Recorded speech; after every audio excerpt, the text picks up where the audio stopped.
When I was a boy, I was told that anybody could become president. I'm beginning to believe it. But as I've grown older, I've realized that this simple statement holds within it both a promise and a warning.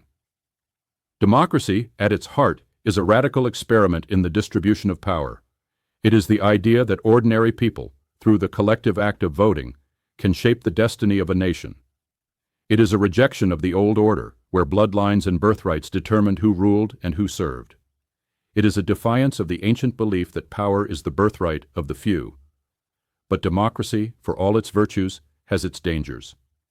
It assumes that the people can discern character, that they can recognize wisdom, and that they will choose leaders not just for their charisma or their promises, but for their ability to govern wisely.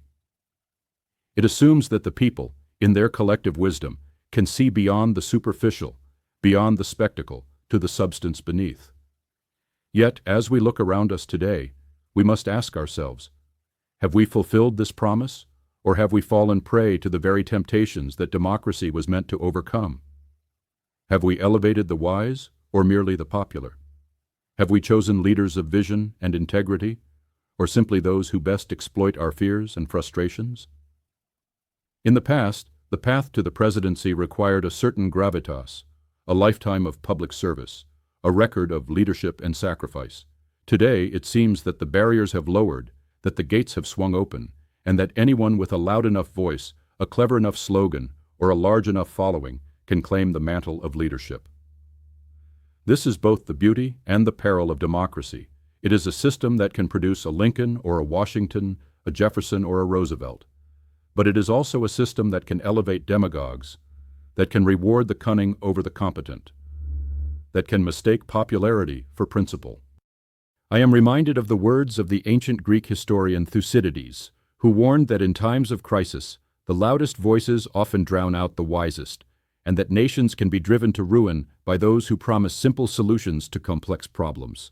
We live in an age where information moves faster than reason, where outrage spreads quicker than understanding, and where the line between truth and falsehood has been blurred by the relentless churn of the digital age. In such a world, the dangers of a poorly chosen leader are magnified, the consequences of our collective choices more profound. Yet I remain hopeful. For every voice that seeks to divide, there are others that seek to unite. For every leader who exploits our fears, there are those who call us to our better angels. For every moment of darkness, there is the possibility of light. So, let us remember that while anybody can become president, not everybody should.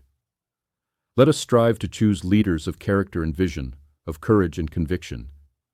Let us demand more of ourselves and of those who seek to lead us. For democracy is not a guarantee, but a responsibility.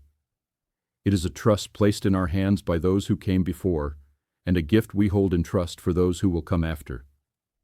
It is both a promise and a challenge, and it is up to us to rise to it. Thank you.